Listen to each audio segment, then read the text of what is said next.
Bonjour, je vais vous montrer maintenant comment enregistrer votre entreprise en télétravail sur le site officiel, le site lautoentrepreneur.fr que vous avez. Donc vous voyez bien l'adresse marquée lautoentrepreneur.fr. C'est le portail officiel des auto-entrepreneurs. Attention à ne pas aller sur un autre site qui sera éventuellement quelque chose de payant. Autre chose que je voudrais vous dire avant d'aller plus loin, c'est que pour pouvoir enregistrer votre auto-entreprise directement sur ce site officiel, vous avez intérêt à utiliser le navigateur Firefox, Mozilla Firefox, ou bien le navigateur Internet Explorer, et pas Chrome de Google, parce qu'il ne fonctionne pas parfaitement. Il y a certaines listes déroulantes, on verra, qui ne marchent pas avec Chrome. Donc utilisez pour vous inscrire sur l'auto-entrepreneur.fr, utilisez Mozilla Firefox. Deuxième conseil, avant d'aller plus loin, c'est de consulter dans le détail les questions-réponses qui sont très bien faites et qui vous donneront toutes les informations sur le coût d'une inscription en tant qu'auto-entrepreneur avec les taux de cotisation. Vous voyez ici que si vous êtes auto-entrepreneur et que vous avez une activité libérale, eh bien vous paierez 22,90.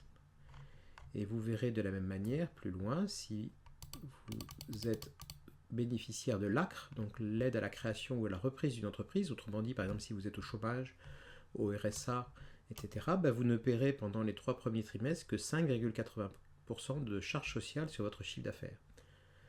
C'est le site officiel, et donc si vous avez des informations sur ce site, si vous allez chercher les informations sur ce site, eh bien vous aurez des informations justes. Bon, maintenant, je vous propose de commencer l'enregistrement lui-même, car c'est l'objet de cette vidéo. Donc, vous allez adhérer au régime de l'auto-entreprise. Je clique sur ce menu, et j'obtiens une nouvelle page qui s'est affichée, qui va me permettre soit de déclarer mon activité, soit, dans un deuxième temps, on le verra dans une autre vidéo, de choisir de payer en ligne ces charges sociales.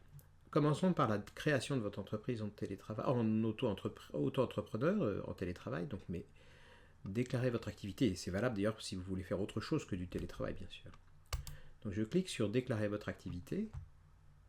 Un nouveau formulaire s'affiche, un nouvel écran s'affiche qui vous donne des informations que je vous invite à lire sur le fait que pour pouvoir tout faire en ligne, vous aurez besoin d'une pièce d'identité photocopiée, enfin numérisée, ou bien sinon vous devrez envoyer par courrier votre création d'entreprise, votre formulaire de création d'entreprise. Je vous conseille de le faire par courrier dès que vous avez le droit de bénéficier de l'ACRE, parce qu'à ce moment-là, vous pourrez agrafer la déclaration ACRE et la déclaration de création d'entreprise et il y a moins de risques de perte.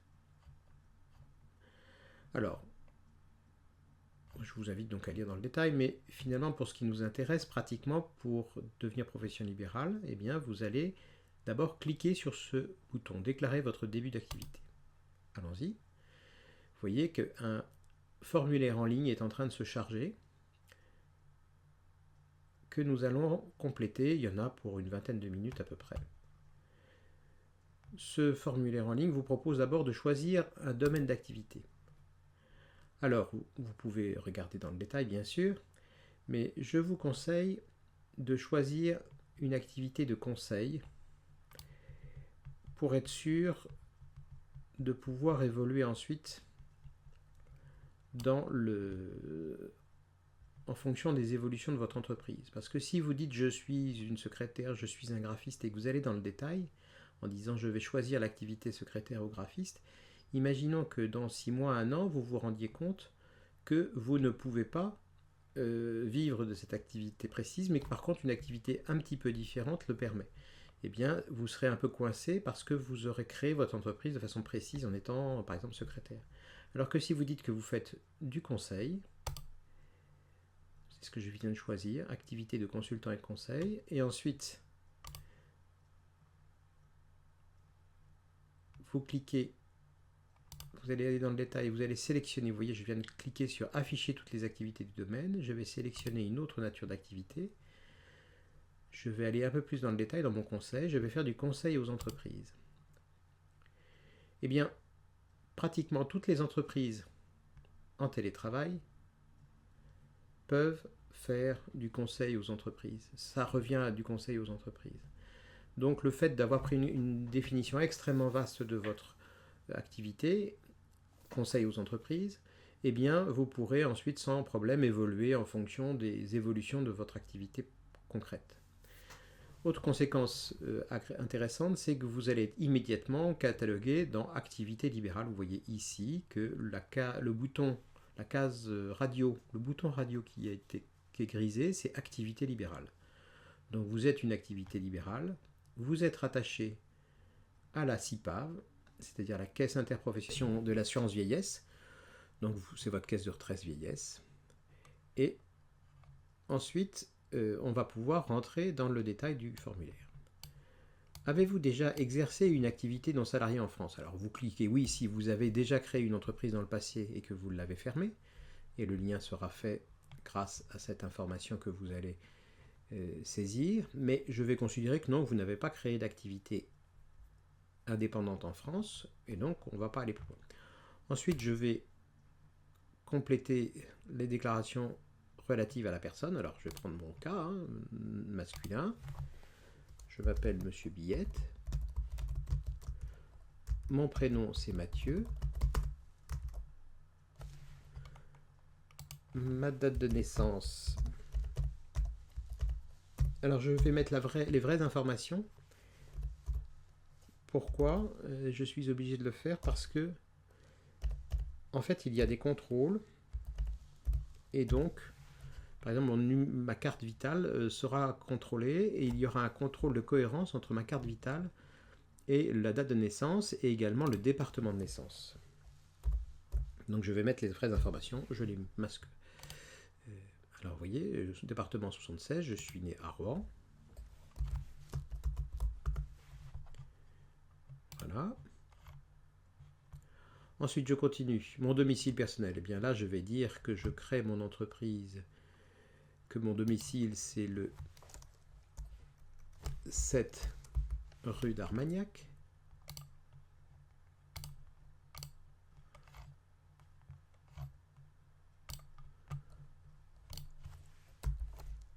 C'est là que se trouve mon gîte rural à Murat. Code postal 15300 Murat. Voilà. J'ai complété l'adresse personnelle comme vous allez faire de la même façon et sans difficulté. Ensuite, vous exercez votre activité à votre adresse personnelle, oui, c'est le cas.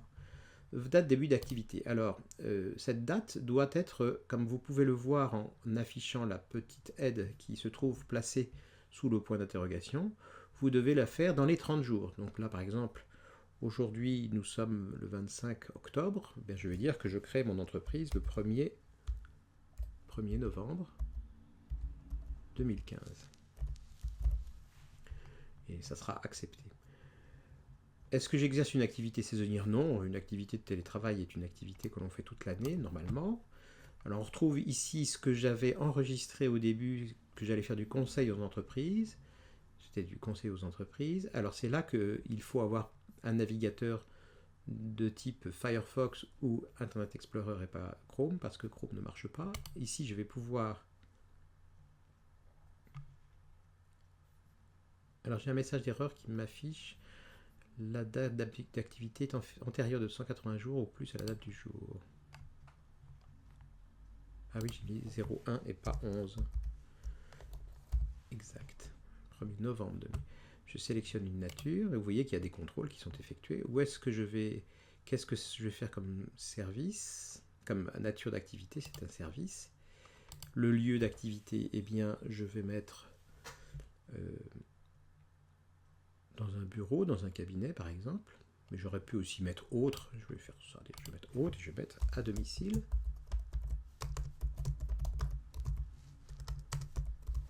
Par exemple. Ensuite, le conjoint. Alors ça c'est important si votre conjoint n'a pas de... n'avait pas du tout prestations sociales et qu'il travaille pour votre entreprise. Eh bien, il faut absolument à ce moment-là cocher les informations, mais je considérais que votre conjoint ne travaille pas dans votre entreprise, et je vous le déconseille d'ailleurs, puisque une auto-entreprise, on ne peut faire vivre qu'une seule personne. La demande d'ACRE. Eh bien, la demande d'ACRE, c'est quelque chose de très important. C'est ce qui va vous permettre de bénéficier de cotisations sociales réduites pendant 3 ans, 4 ans. Et pour en bénéficier, eh bien, vous devez cocher cette case. Vous avez un formulaire qui s'affiche et qui vous permet de télécharger le... Vous avez une petite fenêtre qui s'affiche et cette fenêtre vous permet de télécharger le formulaire et vous téléchargez le formulaire et la notice.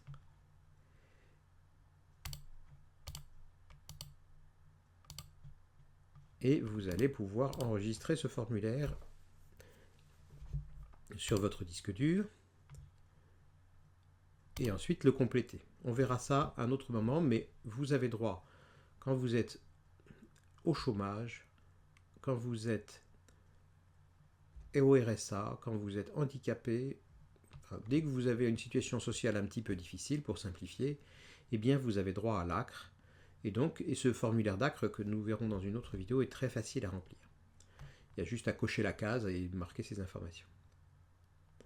Ensuite, point suivant, déclaration d'affectation du patrimoine. Eh bien, c'est une case qui ne sert à rien dans votre cas, puisque votre patrimoine professionnel, c'est-à-dire les biens qui vous servent à votre activité, sont d'un prix dérisoire. Vous avez besoin d'un ordinateur, que vous avez déjà a priori, et puis c'est tout. Vous avez peut-être une voiture, mais d'occasion. Enfin, ce n'est pas du tout nécessaire de cantonner votre patrimoine dans le cas d'une création d'entreprise en télétravail.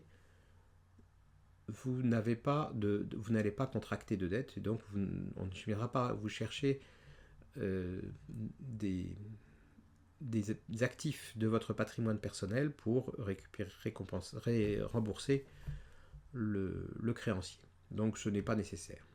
Je le montrerai dans le détail dans une autre vidéo, mais pour le moment, ce n'est pas la peine d'aller plus loin. Déclaration sociale. Ensuite, nous arrivons à la déclaration sociale. Alors, vous pouvez payer vos cotisations sociales soit tous les trimestres, soit tous les mois.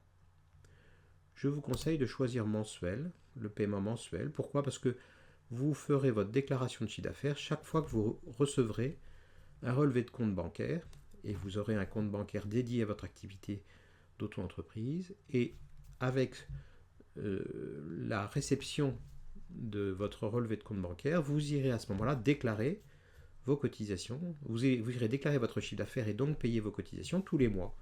Et donc, vous ne risquerez pas d'oublier. Le total de vos encaissements, ça sera le total marqué sur votre relevé bancaire, donc vous n'aurez même pas à faire l'addition du chiffre d'affaires. Et 3, vous ne risquerez pas d'oublier, puisque vous aurez le courrier qui vous le rappellera. Et 4, en cas de contrôle, eh bien, vous aurez la possibilité de montrer au contrôleur que vos déclarations sont la copie conforme de vos encaissements sur votre compte bancaire. Donc je vous conseille vraiment le paiement mensuel des cotisations. Et autre avantage aussi psychologique, c'est de ne pas croire que l'argent que l'on a sur son compte en banque est disponible, puisque comme on paye très vite, quand on paye mensuellement, on paye très vite ses cotisations sociales, très vite l'argent sort. Et donc on n'a pas tendance à dépenser cet argent qui ne vous appartient pas, mais qui appartient au RSI. Alors que si vous déclarez trimestriellement, eh bien vous allez accumuler pendant 3 mois des sommes qui correspondent à vos charges sociales que vous devez au RSI et qui vous seriez peut-être tenté de dépenser, et ça vous amènerait des soucis. Donc, encore une fois, déclarez votre chiffre d'affaires et payez vos charges sociales mensuellement. Ensuite, vous allez saisir votre numéro de sécurité sociale.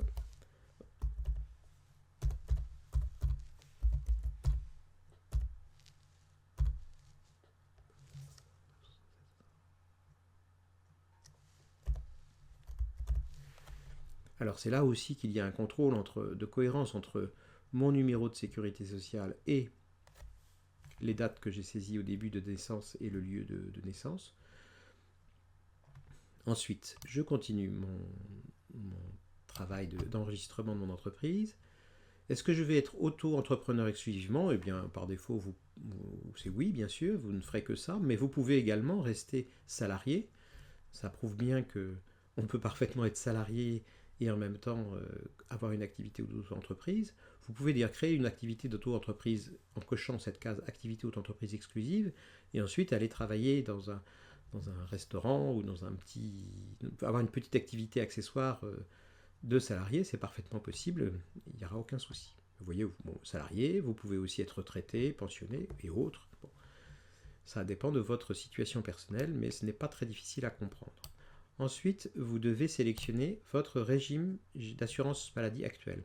Alors la plupart du temps, vous êtes soit salarié, soit au chômage, et donc vous dépendez du régime général des salariés. Sauf dans le cas où vous travaillez pour le secteur agricole ou autre. Par exemple, j'ai vu des marins, des militaires, des gens qui ont des caractéristiques particulières. Ensuite, vous allez dans la ligne déroulante, la liste déroulante suivante qui est ici, vous allez sélectionner un organisme conventionné qui va gérer vos remboursements de frais médicaux. Ce qu'il faut savoir, c'est que quand vous êtes salarié, eh bien, vous n'avez pas de choix. C'est la CPAM, ou la Caisse primaire d'assurance maladie, ou plus localement la Caisse régionale ou la Caisse départementale d'assurance maladie, qui va gérer vos remboursements de santé. En revanche, quand vous êtes indépendant, eh bien, ça va être géré par un organisme privé qui a une délégation de service public, en quelque sorte, qui va gérer au nom et place de RSI vos remboursements de sécurité sociale. Alors, vous pouvez prendre celui que vous voulez. Moi, je suis à la rame et ça marche bien, mais les autres sont certainement très bien aussi. De toute façon, ça ne change rien pour vos taux de cotisation et sur vos taux de remboursement. Ces taux de cotisation et ces taux de remboursement de soins sont votés par le Parlement et c'est le Parlement qui décide. Ce n'est pas l'organisme conventionné que vous avez choisi qui va déterminer vos taux de remboursement et de cotisation, bien sûr. Alors, si votre conjoint n'a pas de couverture d'assurance maladie, eh bien, vous pouvez le rattacher à votre propre sécurité sociale d'indépendant, et donc il deviendra un ayant droit.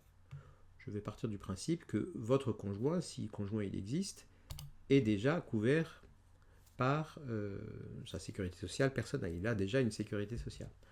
Alors ce qui est bizarre dans ce formulaire, c'est que vous voyez, on n'envisage pas le cas où la personne n'a pas de conjoint. Mais bon, donc si vous n'avez pas de conjoint, ben vous mettez oui. Parce que si vous dites non, eh bien on vous demandera les caractéristiques de votre conjoint. Et si vous n'en avez pas, ben vous serez bien embêté. Alors, point suivant, personne demandant à bénéficier de votre assurance maladie du RSI. Eh bien, ce sont par exemple vos enfants. Si vos enfants ne sont pas rattachés à une personne, à votre conjoint qui serait à la sécurité sociale des salariés, eh bien vous pouvez rattacher ici vos enfants, vos ayants droit au sens large, à votre propre sécurité sociale dont vous allez bénéficier avec cette création d'entreprise en étant adhérent au RSI. Donc, je vous montre juste le formulaire qui s'ouvre, vous voyez. Quand vous cliquez, vous allez déclarer par exemple votre enfant, le nom de naissance de votre enfant. Donc, si j'en avais un à déclarer, je mettrais Billette. Si je le prénommais Alfred, voilà, et je mettrais sa date de naissance. Éventuellement, il a éventuellement un numéro de sécurité sociale. Si c'est un jeune bébé ou un jeune enfant, ben, il ne peut ne pas avoir de sécurité sociale. Voilà. Donc, c'est un formulaire assez simple à remplir. Bon, dans mon cas, je n'ai pas de... Mes enfants sont grands, ils sont tous avec leur propre sécurité sociale. Ensuite, je continue. Vous relevez du régime fiscal micro. Alors là, c'est là qu'on va vous demander si vous optez, oui ou non, pour le régime d'option pour payer ses impôts de façon forfaitaire. Alors moi, je vous conseille de dire non, sauf si vous avez un conjoint qui a des revenus significatifs importants, et bien à ce moment-là, faites une simulation sur impôts.gouv.fr et éventuellement faites oui. Mais si vous êtes seul, si vous êtes avec charge de famille, etc., il est évident que vous avez intérêt à payer vos impôts, non pas de façon forfaitaire à hauteur de 2%, mais de façon calculée. Ça sera beaucoup plus intéressant fiscalement pour vous. Ensuite, vous allez éventuellement, le renseignement complémentaire, c'est sur votre adresse. À quelle adresse on doit vous écrire pour votre activité d'entreprise? eh bien, votre adresse de correspondance, normalement, c'est domicile personnel, sauf si vous voulez avoir une adresse professionnelle ou d'autres choses. Vous pouvez également saisir votre téléphone si vous souhaitez qu'on vous rappelle, mais vous voyez que toutes ces adresses sont optionnelles, il en faut une, mais par défaut, c'est votre domicile puisque vous travaillez chez vous. Vous êtes bien, ensuite on continue à compléter ce formulaire. Vous êtes bien le signataire, donc le déclarant désigné au cadre 2, donc c'est vous qui allez signer. Alors je vais ensuite préciser où j'ai fait cette déclaration, à Murat. Voilà. Le 28/10/2015. Je vais saisir mon adresse mail où je vais recevoir les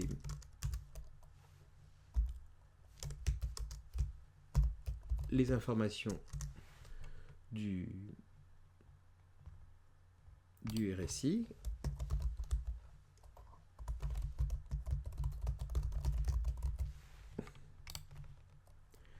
Ensuite, il y a un contrôle pour m'assurer. Oui, effectivement, il y a un problème. Vous voyez, il y a un contrôle à chaque fois. Là, j'ai une erreur. J'ai pas mis la bonne adresse. J'ai mis une adresse en majuscule et une adresse en minuscule. Et effectivement, il n'aime pas ça. Ce qui est tout à fait normal. Voilà. Il y a une cohérence entre mes deux adresses. Voilà. Et maintenant, il veut vérifier, le formulaire vérifie que je ne suis pas un robot, mais que je suis bien une personne humaine. Et non pas un robot. Je pense qu'il ne faut pas mettre le blanc qui se trouve là. Voilà. Ensuite, je peux faire un enregistrement provisoire ou une validation. Alors, enregistrement provisoire, ça me permet ensuite de revenir sur mon dossier à partir des éléments que m'auront transmis à cette adresse-ci le RSI. Je peux aussi valider directement et à ce moment-là, je vais devoir, comme c'est précisé ici, et comme ça va vous être précisé par mail, eh bien, je vais devoir envoyer un justificatif d'identité au format électronique, c'est-à-dire une carte d'identité photocopiée. Je vous clique d'ailleurs sur l'exemple, je vous montre l'exemple, si ça veut bien s'ouvrir. Voilà. L'exemple, eh bien, c'est une carte d'identité avec en dessous une phrase disant « J'atteste sur l'honneur que la copie de cette pièce d'identité est conforme à l'objet original fait à Murat le 25/10 ». Voilà, donc avec cet exemplaire, ce justificatif d'identité au format électronique, eh bien, je pourrais envoyer en pièce jointe, en plus de ce formulaire électronique, la preuve que c'est bien moi qui m'inscris. Et une fois que j'ai validé, eh bien, j'ai fini de créer mon entreprise. Ça m'a pris, en vous expliquant dans le détail, 23 minutes. Je suis chez moi. Ce que l'on peut dire, en conclusion, avant de terminer cette vidéo, c'est que créer une entreprise en France, c'est extrêmement simple et rapide. Eh bien, à très bientôt. Au revoir.